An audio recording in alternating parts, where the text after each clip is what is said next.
गोलमाल है भाई, सब गोलमाल है। इतना ज़्यादा गोलमाल एक पार्टी में, एक परिवार में होने लग जाए तो समझिए कि सब कुछ सही नहीं है।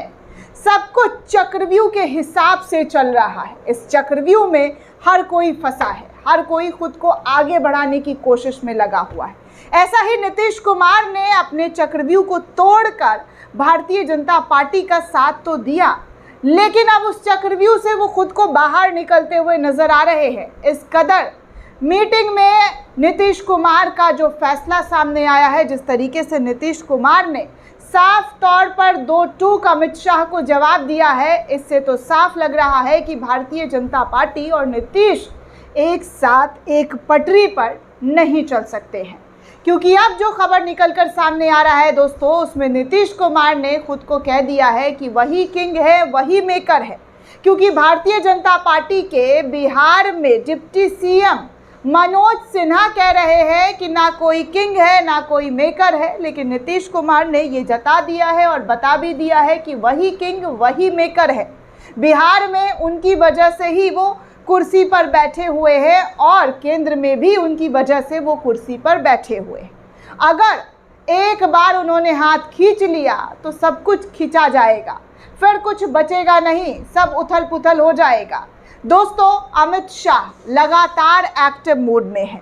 बिहार की राजनीति में सक्रियता उनकी देखने सुनने को मिल रही है, लेकिन वो कहते हैं ना कि जिसने साथ दिया है, जिस पेड़ पर वो खड़े हैं, जिस पेड़ की लकड़ियों पर वो फल फूल रहे हैं, उसी पेड़ को काटने का काम नीचे से किया जा रहा है।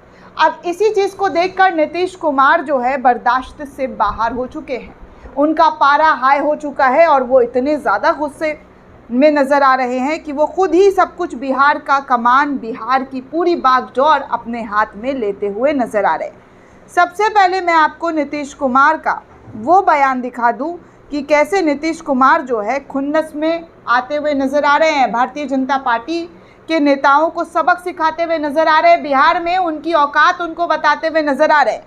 नवभारत टाइम्स के हवाले से खबर आ रही है कि नीतीश कुमार खेलने लगे हैं सियासी खुन्नस का खेल। जी हाँ, नीतीश कुमार खेलने लगे हैं सियासी खुन्नस का खेल। बिहार में दिखने लगा जदयू का केंद्र समर्थन का असर, यानी कि बिहार के अंदर वो अपना पैठ, अपनी पकड़, अपनी मजबूती दिखाना शुरू कर चुके हैं। 2025 लोकसभा चुनाव, विधानसभा, माफ़ कीजिएगा, लोकसभा नहीं, गलती से निकल गया है दोस्तों। विधानसभा चुनाव जो होने वाला है उससे पहले उन्होंने पूरी तैयारी कर ली है।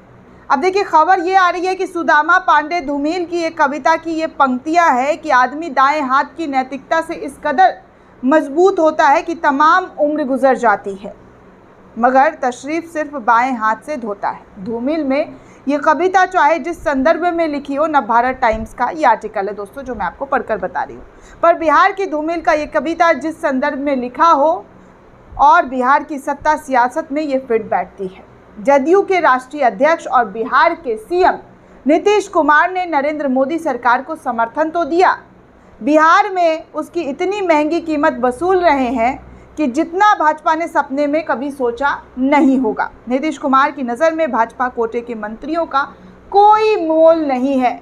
बीजेपी में जो उनके मंत्री बिहार में बने हुए हैं नीतीश कुमार के साथ गठबंधन में, उनका नीतीश कुमार के सामने कोई मोल नहीं, उनकी कोई औकात नहीं। जैसा कि मैंने आपको कहा, नीतीश की नज़र में भाजपा कोटे के मंत्री उनके लिए ज़ीरो है। भाजपा ने भले ही अपने 2 डिप्टी सीएम बनाकर नीतीश कुमार को नकेल कसने की व्यवस्था की थी, पर नीतीश कुमार के सामने उनकी कोई औकात नहीं है, खासकर तब जब केंद्र सरकार बनाने लायक भाजपा को बहुमत नहीं मिला हो। नीतीश कुमार ने केंद्र द्वारा स्वीकृत उन सड़क परियोजनाओं की समीक्षा के लिए गुरुवार को एक बैठक बुलाई थी दोस्तों, जो बिहार से गुजरेगी। 500 से अधिक किलोमीटर सड़क बिहार के हिस्से में है। पथ निर्माण विभाग के मंत्री विजय कुमार सिन्हा है और सिन्हा बिहार के डिप्टी सीएम हैं। आश्चर्य की बात यह है कि विजय सिन्हा को ना विभागीय मंत्री के नाते इस बैठक में बुलाया गया और ना ही डिप्टी सीएम की हैसियत से नीतीश कुमार ने उनकी ज़रूरत महसूस की। इससे भी बड़ा आश्चर्य इस बैठक में यह देखने को मिला कि राज्यसभा सदस्य और जदयू के कार्यकारी अध्यक्ष संजय झा इस मीटिंग में शामिल हुए। अगर सांसदों को भी शामिल करना था तो बाकी सांसदों को क्यों नहीं बुलाया गया? ये बात बिहार की सियासत में फिर से एक बार चर्चा का विषय बनी हुई है। कयास ये भी लग रहे हैं कि एनडीए में all is not well, all is not well, सब कुछ ठीक नहीं है। तो इस तरीके से ये पहला मौका नहीं है दोस्तों जब भाजपा कोटे के दोनों उप मुख्यमंत्रियों की उपेक्षा हुई हो, जब भाजपा के दोनों मंत्रियों को बुलाकर नीतीश कुमार ने बैठक की हो। वो अलग अलग अपनी ही बैठक, अपनी ही मीटिंग करते हुए नजर आते हैं। लोकसभा चुनाव के बाद कई ऐसे सरकारी कार्यक्रम हुए जहां पर उप मुख्यमंत्री को नहीं बुलाया गया नीतीश कुमार की तरफ से। कुछ में वो गए भी मगर बैनर में उनकी तस्वीर नदारद रही। इसके दो कारण हो सकते हैं। सम्राट चौधरी से नीतीश कुमार की अनबन जग जाहिर है। विजय सिन्हा से भी नीतीश कुमार विधानसभा में कई बार उलझ चुके हैं जब वो स्पीकर थे। जिन दिनों नीतीश कुमार महागठबंधन के साथ सरकार चला रहे थे, सम्राट चौधरी ने बेहैसियत भाजपा अध्यक्ष नीतीश कुमार को सीएम की कुर्सी से उतरने तक का चैलेंज दे दिया था और मुरैठा भाजपा अध्यक्ष नीतीश कुमार को लेकर कहा था कि वो बांध कर रखेंगे जब तक उनको कुर्सी से नहीं हटाएंगे। हालांकि नीतीश कुमार जब एनडीए में लौट आए और लोकसभा चुनाव में भाजपा को समर्थन दिया, जब उनको बहुमत नहीं मिली तो नीतीश कुमार ने समर्थन दिया, तब सम्राट चौधरी के थोड़े से सुर बदल गए। भाजपा में सबसे पहले उन्होंने ही कहा कि नीतीश के नेतृत्व में ही भाजपा अगला विधानसभा चुनाव लड़ेगी। संभव है कि नीतीश के मन में अब भी ये बात बैठी हो। तो इस तरीके से नीतीश कुमार ने तो अपना रंग ढंग चाल वाल दिखाना शुरू कर दिया। वहीं दूसरी तरफ नीतीश कुमार को जो कल तक खुंदक खाते थे बीजेपी के चहेते हनुमान चिराग पासवान, अब वो नीतीश कुमार की गुणगान कर रहे हैं। हालांकि खबर ये आ रही थी कि चिराग पासवान की पार्टी को तोड़ने का पूरा प्लान तैयार कर लिया गया था, लेकिन चिराग पासवान के सुर जो हैं वो थोड़े थोड़े बदल गए थे। लेकिन अब, जी हाँ, अब कहा जा रहा है कि मजबूरी है या ज़रूरी, चिराग पासवान ने आखिरकार नीतीश कुमार को मान ही लिया बिहार में अपना नेता। जी हाँ, बिहार विधानसभा चुनाव अगले साल यानी 2025 में होने वाला है और इसी को देखते हुए राजनीतिक पार्टी अपनी गोटियां सेट करने में लग गई है। इसी बीच चिराग पासवान लोक जनशक्ति पार्टी ने ऐलान किया है कि वो नीतीश कुमार के नेतृत्व में ही चुनाव लड़ेंगे। दरअसल बिहार की राजनीति में ये दिलचस्प वाकया हुआ है क्योंकि ये सियासी दुश्मनी इनकी जग जाहिर थी। दोनों एक दूसरे के खिलाफ हमेशा तनकर खड़े रहते थे, लेकिन आखिर में नीतीश कुमार को चिराग ने अपना नेता मान ही लिया। अब सवाल ये है कि चिराग के सामने ऐसी क्या मजबूरी रही जिसकी वजह से उन्होंने ये कदम उठा दिया। इस तरीके से जो है उन्होंने ऐसा फैसला लिया। कहा जा रहा है कि राज्य में संसदीय बोर्ड की बैठक बुलाई गई थी और इस बैठक के बाद पार्टी ने सीएम नीतीश कुमार के नेतृत्व में एनडीए के हिस्से के रूप में बिहार विधानसभा चुनाव लड़ने का ऐलान किया है। पार्टी का कहना है कि उसने सभी 243 सीटें पर अपनी तैयारियां शुरू कर दी है। तो इस तरीके से जो है यहाँ पर खबर दिखाई और सुनाई दे रहा है। अब देखिए, नीतीश कुमार यहीं नहीं रुके दोस्तों। नीतीश कुमार बिहार की पूरी बागडोर अपने हाथ में लेते हुए सड़कों पर भी उतरकर काम वाम देखना शुरू कर चुके हैं। नीतीश कुमार अब खुद ही निरीक्षण करने लग गए हैं, यानी कि बीजेपी के दोनों डिप्टी सीएम बस नाम के डिप्टी सीएम बनकर रहे हैं। कुर्सी बस उनके पास है, बाकी पावर नीतीश कुमार के हाथ में है। कहा जा रहा है कि नीतीश कुमार अचानक पहुंच गए वैशाली, डीएम भी वहां पर मौजूद थे, अधिकारियों को मिला ऑर्डर। दैनिक जागरण की ये खबर है।